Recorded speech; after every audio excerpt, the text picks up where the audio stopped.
দর্শক, শ্রম ভবনে বকেয়া বেতনের দাবিতে আন্দোলনরত শ্রমিকের মৃত্যুকে কেন্দ্র করে এই মুহূর্তে পুরো শ্রম ভবন এলাকা কিন্তু থমথমে অবস্থা বিরাজ করছে এবং এর মধ্যে আপনারা দেখতে পাচ্ছেন সেনাবাহিনীর সদস্যরা কিন্তু ঘটনাস্থলে এসে উপস্থিত হয়েছে। সেটা কিন্তু আমরা দেখতে পাচ্ছি। এর আগেও আমরা দেখেছিলাম আইন শৃঙ্খলা রক্ষাকারী বাহিনীর উপস্থিতি, যদিও এ পর্যায়ে সেনা সদস্যরা কিন্তু এসেছে। আপনারা দেখতে পাচ্ছেন এই মুহূর্তে যেই শ্রম ভবন রয়েছে সেই ভবনের সামনে এবং ভিতরে অবরুদ্ধ করে আন্দোলন করছেন শ্রমিকরা। আন্দোলনরত এক শ্রমিকের মৃত্যুকে কেন্দ্র করেই কিন্তু আসলে ফুঁসে উঠেছে সমগ্র শ্রমিকরা। সেটি আমরা দেখেছি। এক একজন বলছে 14 মাসের বেতন বাকি তাদের, তার উপরে ঈদ বোনাস সহ প্রায় তাদের যেই টাকা বাকি রয়েছে সেগুলো কিন্তু দিতে অস্বীকৃতি জানিয়েছে তাদের কোম্পানি। সেই প্রেক্ষিতে কিন্তু উল্টো বেতন দেওয়ার নাম করে প্রতিষ্ঠান বন্ধ করে দিয়েছে কর্তৃপক্ষ। এমন দাবি প্রেক্ষিতে কিন্তু আজ সকাল থেকে শ্রম ভবনের সামনে এসে আন্দোলন করছিলেন সাধারণ গার্মেন্টস শ্রমিকরা। সেটি কিন্তু আমরা দেখেছি এবং এই গার্মেন্টস শ্রমিকদের মধ্যে বেশ আমরা দেখেছি নারীদের উপস্থিতি, কিন্তু নারী পুরুষ সকলে মিলেই কিন্তু আসলে এখানে আন্দোলন করছেন। আন্দোলনের এক পর্যায়ে যেমনটি আমরা দেখতে পাচ্ছি এই মুহূর্তে আসলে শ্রমিকদের প্রতিনিধি যারা রয়েছে তাদের সাথে কথা বলার চেষ্টা করছেন সেনাবাহিনীর সদস্যরা এবং সেনা সদস্যরা কিন্তু আসলে ঘটনাস্থলে যারা রয়েছেন শ্রমিক প্রতিনিধি তাদের সাথে কিন্তু আলোচনার চেষ্টা চালাচ্ছে, সেটি আমরা দেখতে পাচ্ছি। অপরদিকে আপনাদেরকে যদি একটু জানিয়ে রাখতে চাই, আজ সকাল থেকে আন্দোলন চালিয়ে আসছেন কিন্তু শ্রমিকরা বকেয়া বেতনের দাবিতে। আমরা যেমনটি জানতে পেরেছি এক একজন শ্রমিকের 14 থেকে 15 মাসের বেতন পর্যন্ত বকেয়া রয়েছে বিভিন্ন গার্মেন্টসে এবং আসলে সেই গার্মেন্টস শ্রমিকরা সকাল থেকে শ্রম ভবনে এসে অবরুদ্ধ করে আন্দোলন চালাচ্ছেন। আন্দোলনের এক পর্যায়ে ভিতরে শ্রম ভবনে কর্মরত কর্মকর্তারা কিন্তু আটকা পড়েছে, সেটি আমরা দেখেছি। এক পর্যায়ে এই মুহূর্তে সেনাবাহিনীর সদস্যরা ঘটনাস্থলে এসেছে। আপনাদেরকে যদি আমি দেখানোর চেষ্টা করি, শ্রম ভবনের যেই মূল ফটক রয়েছে ফটকটি অবরুদ্ধ করে আন্দোলন করছে শ্রমিকরা। ভিতরে বেশ কয়েকজন শ্রমিককে আমরা দেখতে পাচ্ছি, তারা কিন্তু আটকা পড়েছে ভিতরে। আপনারা দেখতে পাচ্ছেন এই মুহূর্তে আসলে কর্মকর্তারা কিন্তু ভিতরে রয়েছে, বাহির থেকে আন্দোলন চালাচ্ছে গার্মেন্টস কর্মীরা।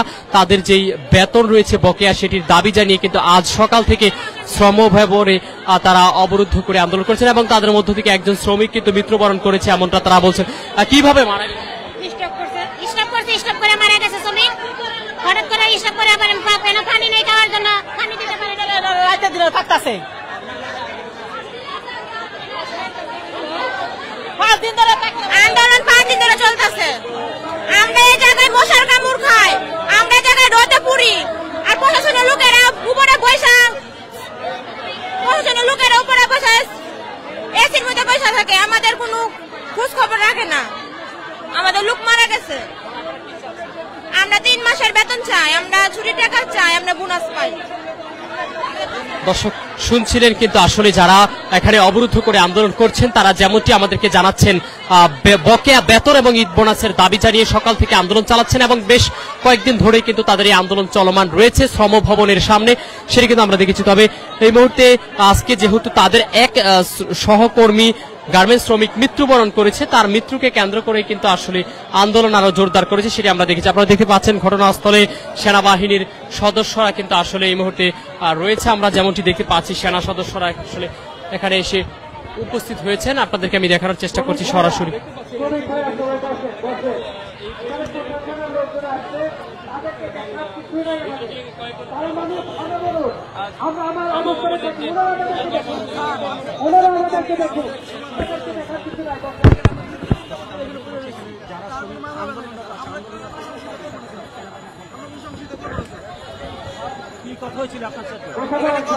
কিভাবে সমাধান করা যায় সে বিষয়ে কথা বলছি।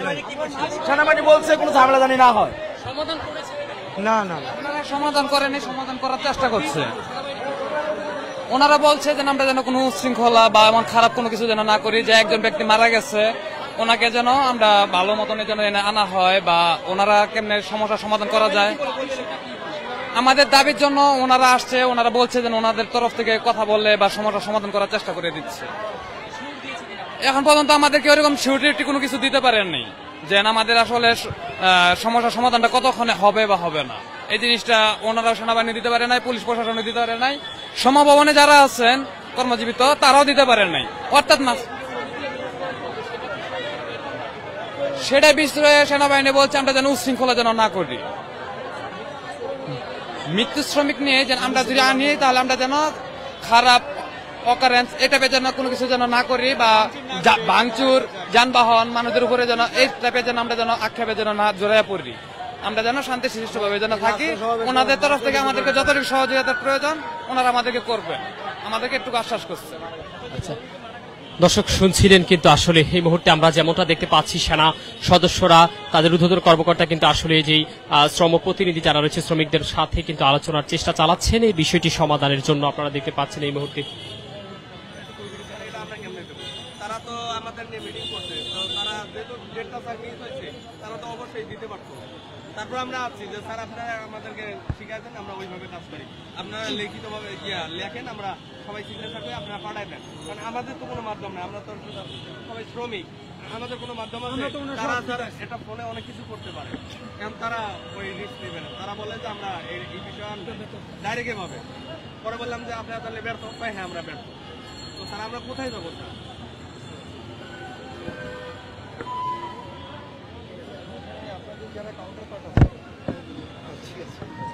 আমি ওরকম আমার কাছে নিয়ে আসলে there is no point. একটু পিছিয়ে যান, একটু পিছিয়ে যান। একটু মতভেদ কথা সাজেশনের একটা কথা বলছেন তো আমরা হচ্ছে জানার জন্য যতটা কর্তব্য কোথায় রয়েছে আমরা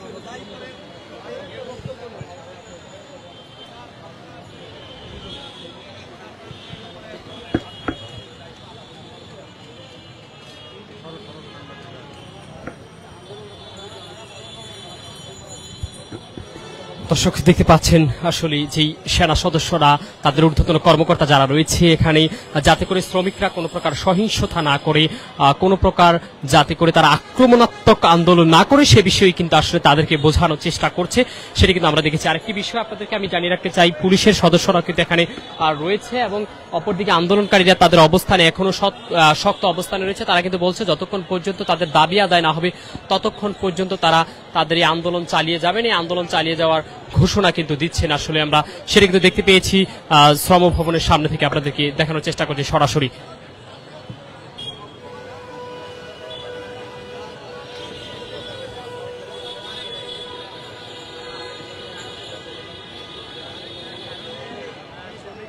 আরো আন্দোলন করতে